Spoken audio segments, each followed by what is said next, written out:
everyone, welcome back to the channel. I'm going to be breaking down our June paycheck budget for the first 2 weeks of June. For us, we do our budgets based on when we get paid, so that is June 5th through June 19th, and this is for 2 adults and 1 toddler. So thank you guys for watching. I appreciate your support so much, and I hope this is interesting for you.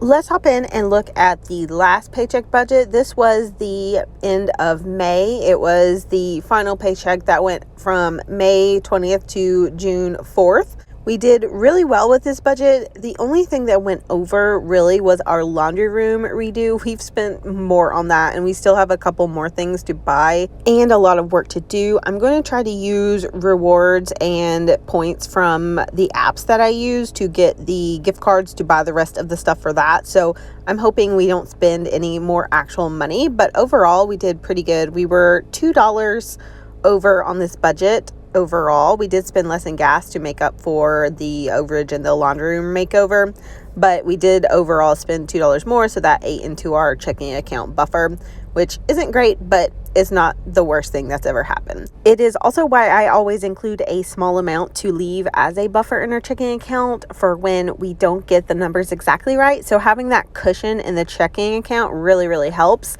So before I write out my paycheck budget, I always like to look back at my monthly budget and my pre-planning page just to make sure that I know what I need to be including and if anything has changed, because sometimes things will change by the time I am actually writing out the paycheck budget when we get the actual money that we are going to be spending versus when I made the monthly budget, which was just an estimate. So I always like to make sure that I've double checked and made sure that some things haven't changed.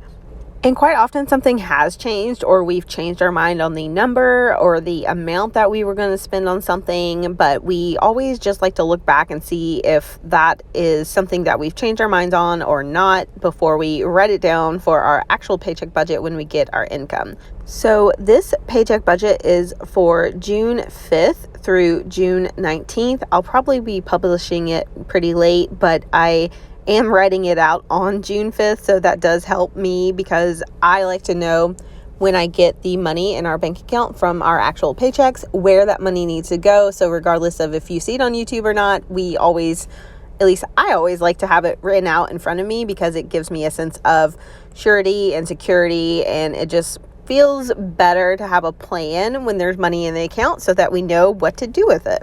My main goal for this paycheck budget, of course, is to stay on budget, and to stay on budget while we transition back to work for me and back to a preschool daycare situation for my daughter. So there's a lot of transitions and changes going to happen during this particular 2-week period during this paycheck budget. And I don't want that to lead us into overspending or convenience spending or anything like that. I want to make sure that we stay on budget and we stick to what I'm writing down with this plan.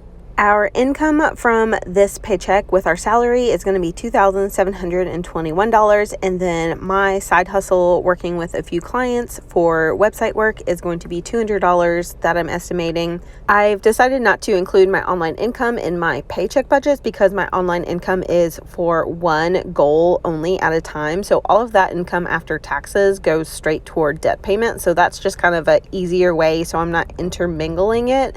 It just makes more sense to me personally to do it that way. So that's why you don't see any online income. You just see my extra other side hustle on this paycheck budget.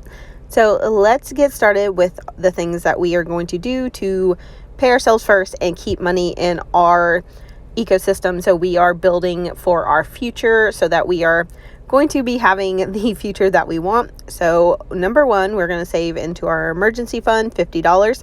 We do have a 3-month funded emergency fund, and you can watch the videos that I did on that previously, but we are going to keep going and try to build up a 6-month emergency fund just because that gives us a little bit more security, and I am a big fan of security and stability if you guys have not been able to tell. Next, I am going to put $250 into the Roth IRA for myself. I'm going to try to max out my Roth IRA for the year, so I want to start bumping that up. And then I'm going to also do $30 into my Robinhood account, which is a dividend stock portfolio, and then $20 into M1 Finance, which is where I'm stashing away money to buy our next home a few years in the future. It's not anytime soon.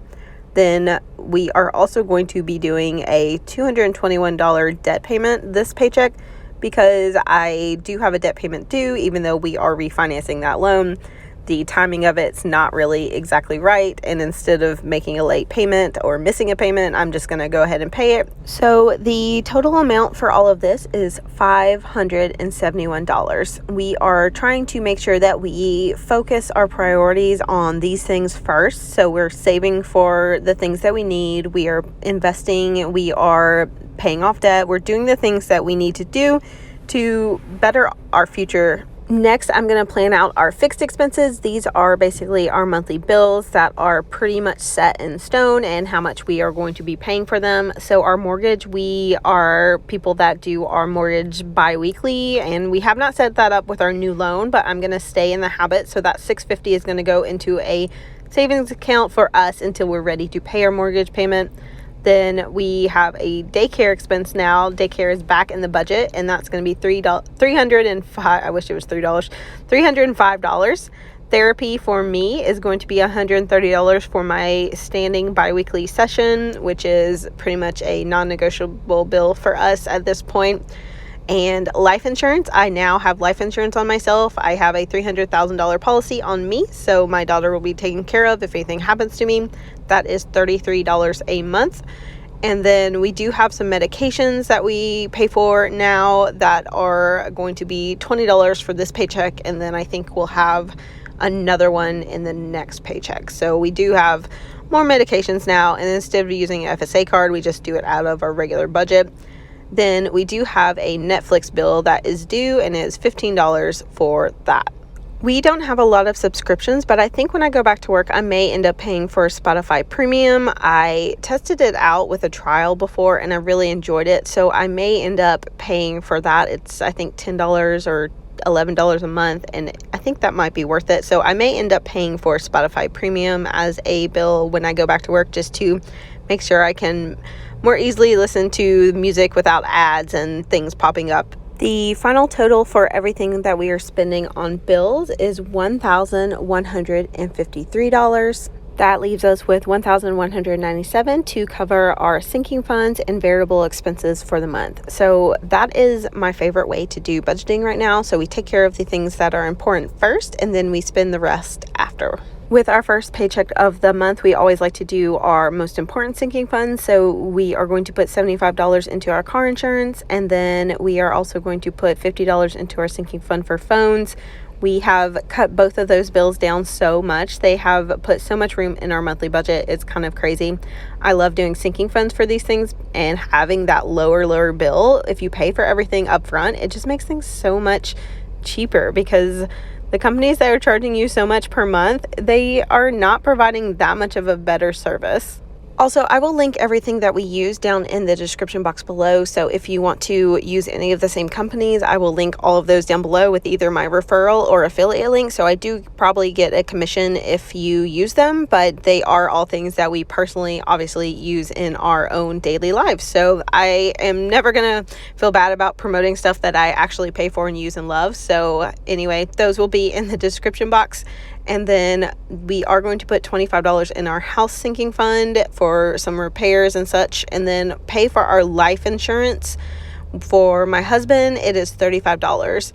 We put that in a sinking fund and pay that quarterly. It is the month that we are going to pay our car insurance. So that bill, I'm not sure if it's coming out on the first half of the month or the second half of the month, but I know it is in June. So that sinking fund will be deleted, basically emptied, to pay for the bill for this 6 months coming up, and then we will start rebuilding it from here. And that total is $185. So that leaves us with a little bit over $1,000 to do all of our variable expenses for the month. So let's hop to that. For our first variable expense, that is our grocery budget, and we have to pay really close attention for us if we are going to stick to the $125 a week. It's a reasonable number for us, but we're very easily going over it if we don't actually track and pay attention. But that budget is $250, and we are going to make sure that we pay attention, and we are going to do $150 in giving.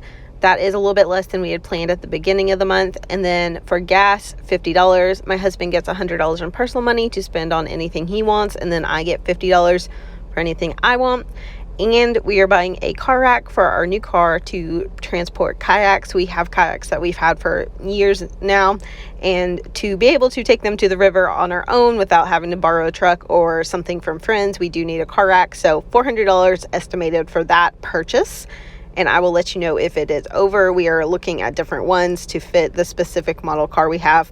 So that is a total expense of $1,000 on these variable expenses, and those of course can be edited and changed through the month, through the 2 weeks, if we decide we need to do so. That leaves us with exactly $12 left over in our planned spending for the miscellaneous / buffer.